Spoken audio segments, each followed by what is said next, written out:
सत्यनाम एक ओंकार सत्यनाम वाहेगुरु। नामी पुरुष दयाल की दया, नामी पुरुष सदा सहाय।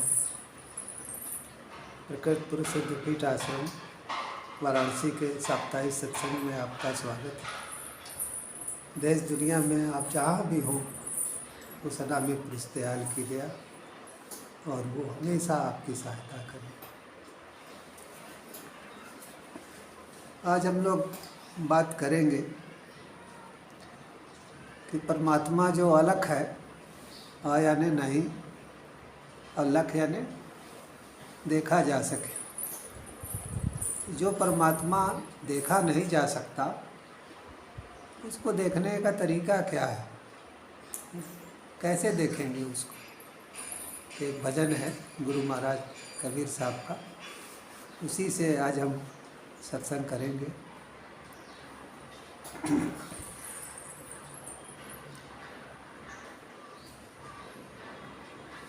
पाछे लागे जाई था लोक वेद के साथ, मार्ग में सतगुरु मिला दीपक दीना हाथ। तो जैसे हम माता पिता भाई बहन समाज मित्र सुनते हैं, वैसे ही करते हैं, भीड़ के अनुसार चलते हैं।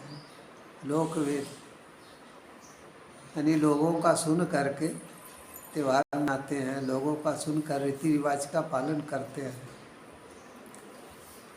और ये सिलसिला जन्म जन्मांतर चलता रहता है, जब तक कि कोई सतगुरु नहीं मिल जाए और वो सतगुरु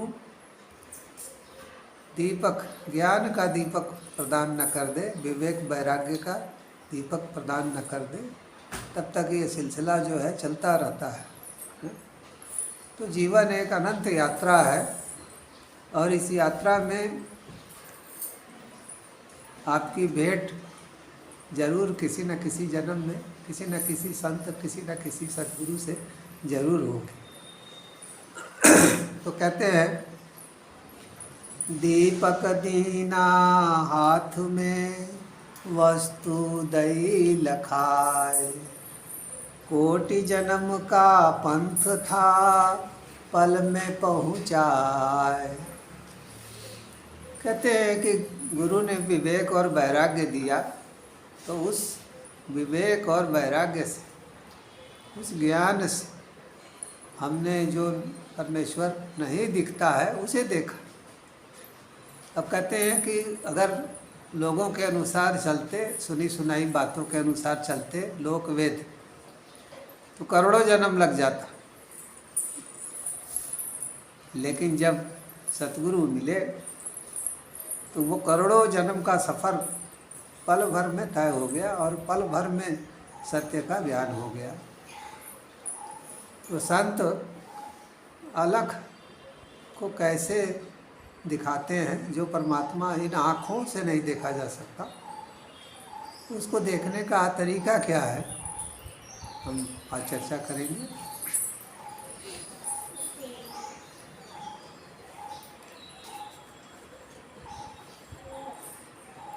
संतो सतगुरु अलख लखाया, संतो सतगुरु अलख लखाया। कहते हैं कि बिना सतगुरु की कृपा के जो अलख है, नहीं दिखता है, जो परमात्मा दिखता नहीं है, उसे आप नहीं देख सकते।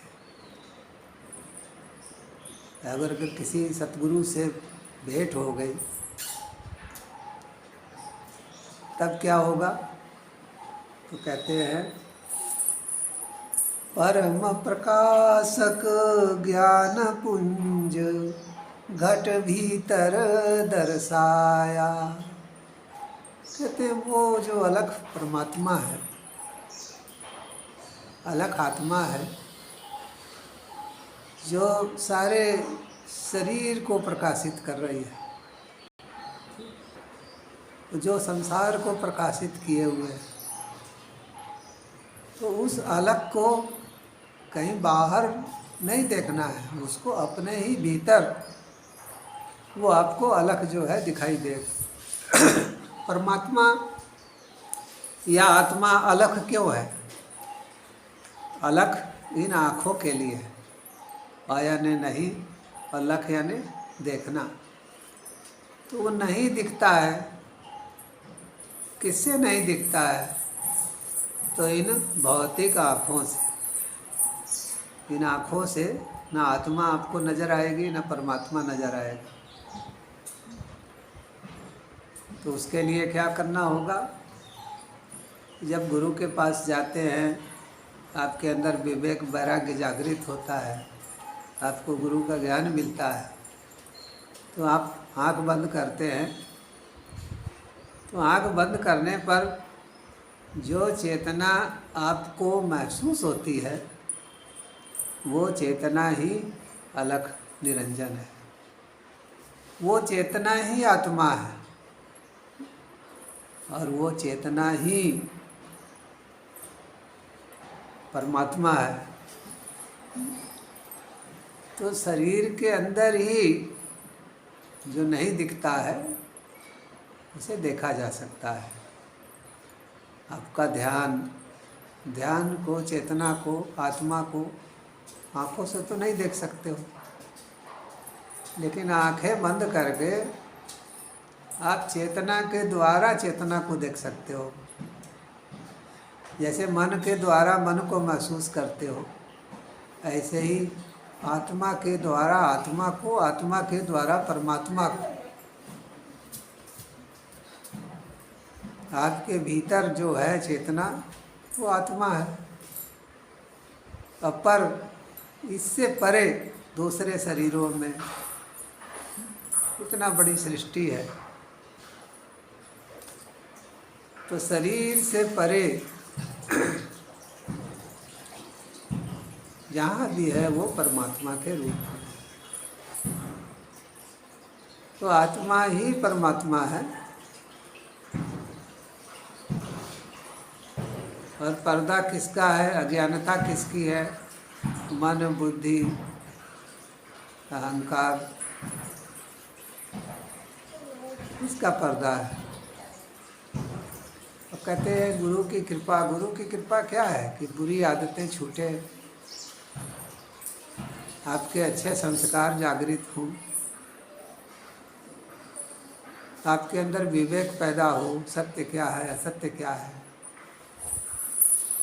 आपके अंदर वैराग्य पैदा हो। तो विवेक क्या है? संसार में जड़ क्या है, चेतन क्या है, उसे निष्पक्ष रूप से महसूस करना ही विवेक। जैसे आपके शरीर में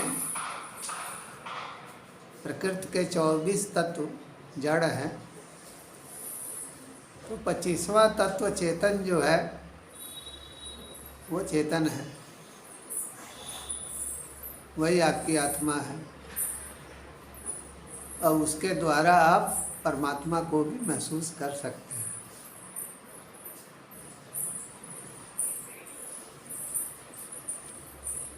आगे कहते हैं,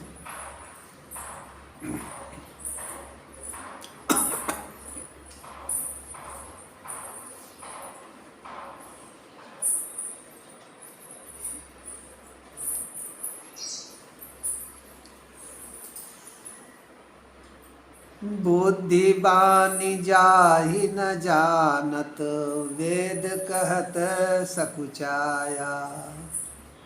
अगम अपार अथाह गोचर, नेति नेति जहि गाया। कह रहे हैं कि वेद भी समझा नहीं पाया, नेति नेति नहीं नहीं कह करके ज्ञान को आगे बढ़ाता रहा। जैसे आप शरीर नहीं हैं, आप प्राण नहीं हैं, आप मन नहीं हैं, आप बुद्धि नहीं हैं, आप अहंकार नहीं हैं।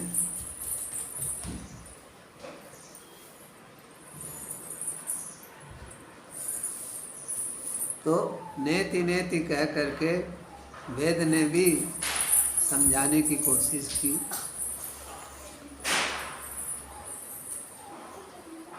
लेकिन वेदों की बातें सबके पल्ले नहीं पड़ती हैं, सबके समझ में भी नहीं आता है। और संतों ने साफ साफ समझाया है, वेद उतना स्पष्ट रूप से नहीं समझा पाए, इसलिए कह रहे हैं कि वेद कहत सकुचाया। तो कह रहे हैं जो अगम है, जहाँ इन पैरों से नहीं जा सकते, जो अपार है, अथाह है, अगोचर है,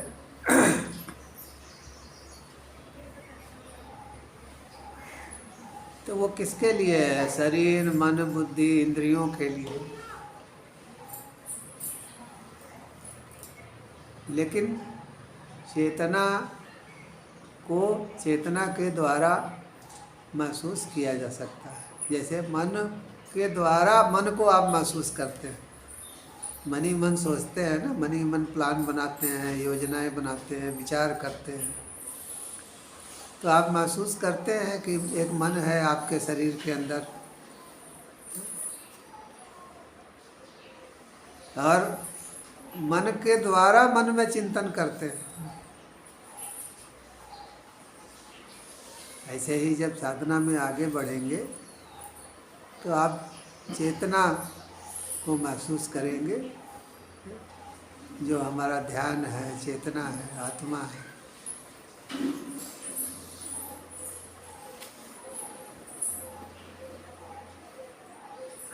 और वही शरीर का परम प्रकाशक है।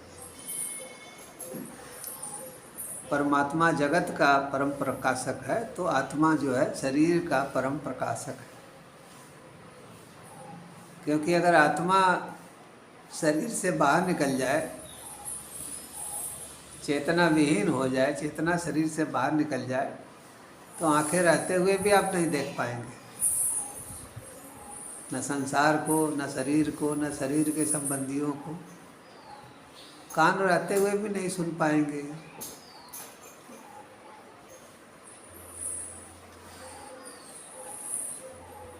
तो शब्द, रस, रूप, गंध, स्पर्श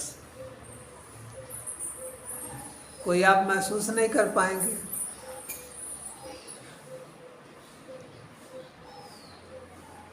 तो शरीर में आत्मा की उपस्थिति, चेतना की उपस्थिति सबसे महत्वपूर्ण है। आगे कहते हैं,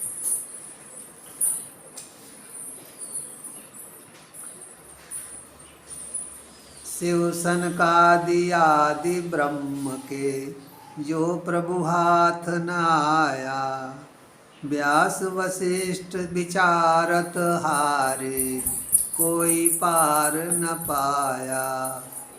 संतों सतगुरु अलख लखाया। कह रहे हैं कि संसार में अधिकतर ज्ञानी बाहर भटकाते हैं मनुष्य, मंदिर में, मस्जिद में।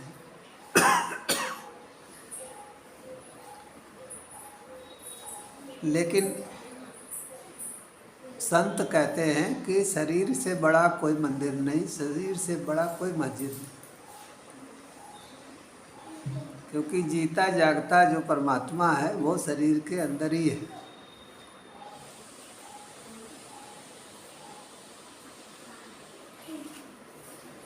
इसलिए कहा गया है ना, उपद्रष्टा अनुमंता भर्ता भोक्ता महेश्वरा। आत्मा देखती है आँखों के माध्यम से, कानों के माध्यम से सुनती है, महसूस करती है, लेकिन उपद्रष्टा वो पीछे है, आप आगे हैं, इसीलिए आप पीछे मुड़ के देख ही नहीं पाते हैं, उसको महसूस ही नहीं कर पाते हैं। लेकिन जब चेतना में रमने लगेंगे, अपनी ध्यान में, आत्मा में रमण करने लगेंगे, तो वही चेतना जो है अनुमंता हो जाती है, अनुमति देने लगती है, सही सलाह देने लगती है।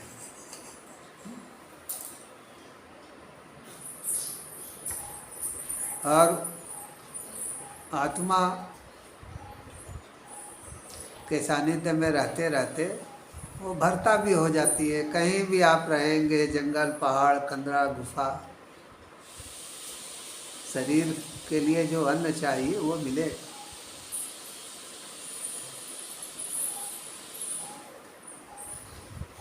और आत्मा परमात्मा के रूप में आपका पालन पोषण करती है, भरता है, भोगता है।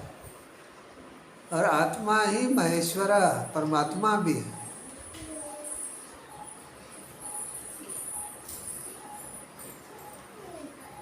ज्ञान और अनुभव की कितनी यात्रा तय कर पाते हैं ये आपके ऊपर है।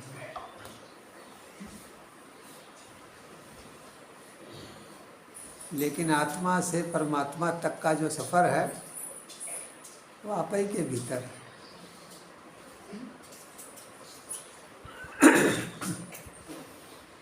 कह रहे हैं कि देवी देवताओं ने, व्यास ने, वशिष्ठ ने, बहुत से ऋषि मुनियों ने समझाने की कोशिश की, समझने की कोशिश की और बहुत विचार भी किया। ऋषि का काम है रिसर्च करना।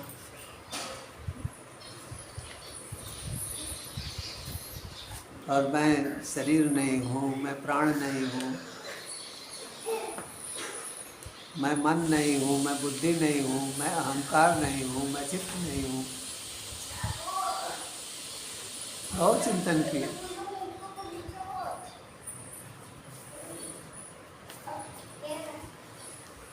परमात्मा और आत्मा कहा गया है ना कि वो आनंद है। और इस शरीर के भीतर, सृष्टि के भीतर सबसे बड़ा आनंद, आनंदो रसो वैसा कहा गया है। आनंदो रसो वैसा। और ये आनंद तभी मिलेगा जब किसी सतगुरु का मार्गदर्शन हो, उसके अनुसार चलें। आगे कहते हैं, तिल में तेल, काष्ठ में अग्नि, घृत पैमा ही समाया। शब्द में अर्थ, पदार्थ पद में, स्वर में राग सुनाया। संतो सतगुरु अलख लखाया। कह रहे जैसे तिल के भीतर ही तेल होता है, बाहर नहीं होता है, तिल के भीतर ही होता है। लकड़ी में ही अग्नि रहती है, दूध में ही घी रहता है, दिखता नहीं है लेकिन उसी में छिपा रहता है। शब्द में अर्थ होता है, पद में पदार्थ होता है, और स्वर में कोई ना कोई राग होता है। ठीक इसी तरह से इसी देह के भीतर आत्मा भी छुपी हुई है और हमारी चेतना के रूप में छुपी हुई है।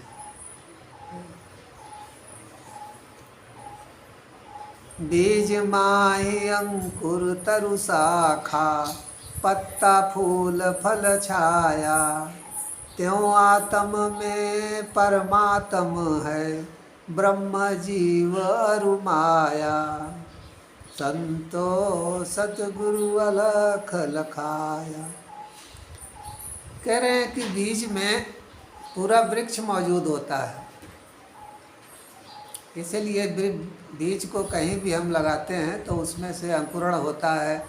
लौकी का बीज है तो लौकी फलेगा, करेले का बीज है करेला फलेगा, आम कटहल जिसका भी बीज है वही फलेगा, क्योंकि उसके अंदर उसका संस्कार भरा पड़ा है। बीज के अंदर पूरे वृक्ष का संस्कार होता है।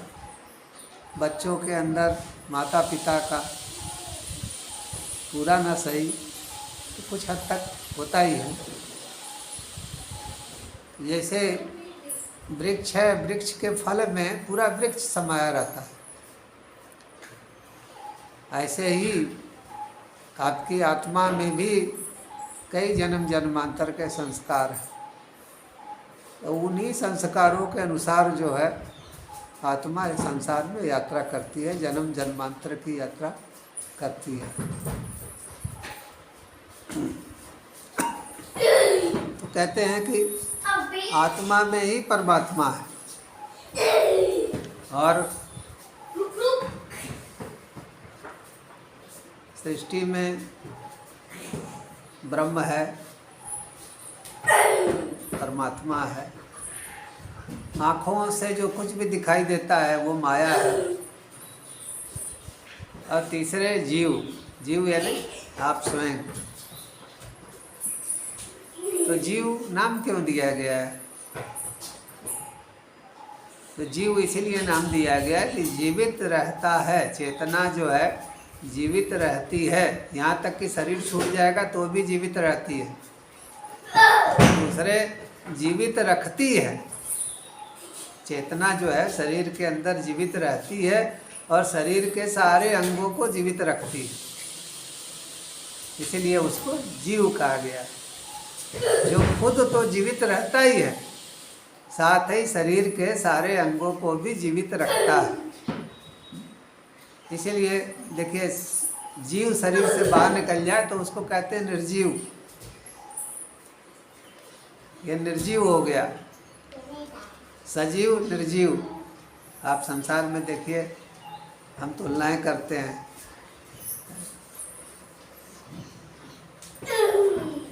तो जड़ चेतन, इसी से संसार बना है और चेतन महत्वपूर्ण है क्योंकि वही परम प्रकाशक है, उसी के प्रकाश में सब कुछ कार्य हो रहा है। ऐसे ही शरीर में आत्मा के प्रकाश में ही सारे कार्य होते हैं। जैसे आप लाइट जलाते हैं, उसमें कोई पढ़ लिख रहा है, कोई सो रहा है, कोई खाना बना रहा है, कोई कुछ कर रहा है घर में। ऐसे ही हमारे शरीर में आत्मा के प्रकाश में जितने भी हमारे अंग हैं, शरीर के जितने ऑर्गन हैं, मन, बुद्धि, अहंकार, ये सब उसी के प्रकाश में काम करते हैं। उसी परम प्रकाशक को हमें समझना है, उसी परम प्रकाशक के सानिध्य में रहना है, वही अलग है। और निरंजन, माया से परे, निरंजन जो माया से परे है, अलग, जिसको इन आँखों से नहीं देख सकते, लेकिन आँख बंद करके चेतना के द्वारा चेतना को देख सकते हैं, आत्मा के द्वारा आत्मा को देख सकते हैं, आत्मा के द्वारा परमात्मा को देख सकते हैं। आखिर में कहते हैं, अंत में कहे कबीर कृपालु कृपा करी निज स्वरूप पर खाया, जप तप योग यज्ञ व्रत पूजा सब जंजाल छुड़ाया, संतो सतगुरु अलख लखाया, संतो सतगुरु अलख लखाया। तो कबीर साहब कृपा करके, जीवों पे दया करके संसार को ज्ञान देते हैं कि निज स्वरूप, अपना असली स्वरूप आप कैसे देख सकते हैं। आईने में जो आप स्वरूप देखते हैं वो स्वरूप जो है देह का होता है। और गुरु के पास जाते हैं, किसी सतगुरु के पास, तो उनके ज्ञान से, उनके अनुभव से आँख बंद करके जो आप स्वरूप देखते हैं वो आपका वास्तविक स्वरूप होता है, निज स्वरूप होता है। तो कह रहे हैं कि निज स्वरूप आप देख सकते हैं गुरु की कृपा से। और कह रहे हैं कि संसार में जितने भी कर्मकांड है, जप तप योग यज्ञ व्रत पूजा उपवास, ये सब जंजाल है। तो जंजाल क्यों कह रहे हैं? योग, यज्ञ, व्रत, पूजा, उपवास,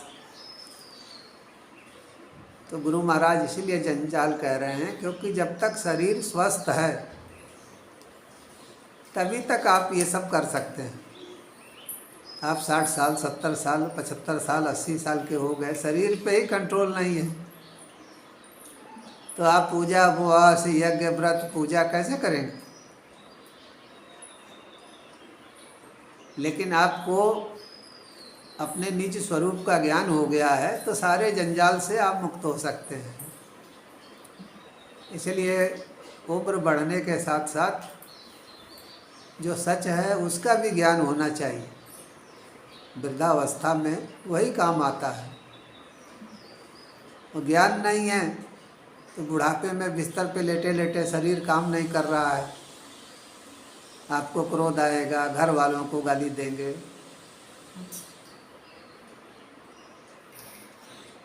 तो उम्र बढ़ने के साथ साथ अपना निज स्वरूप देख लेना चाहिए, हमारा असली स्वरूप क्या है। आपके अंदर विवेक, वैराग्य आ जाना चाहिए और उसके लिए कोई न कोई संतों की संगति करनी चाहिए। आज इतना ही। नाम विपुरुष दयाल की दया, नाम विपुरुष सदा सहाय। देश विदेश जहाँ भी आप लोग हों, सुन रहे हों, देख रहे हों, आप सब पे उस मालिक की दया हो, आप सबके संस्कारों की पूर्ति में मदद करें। सत्य सत्य।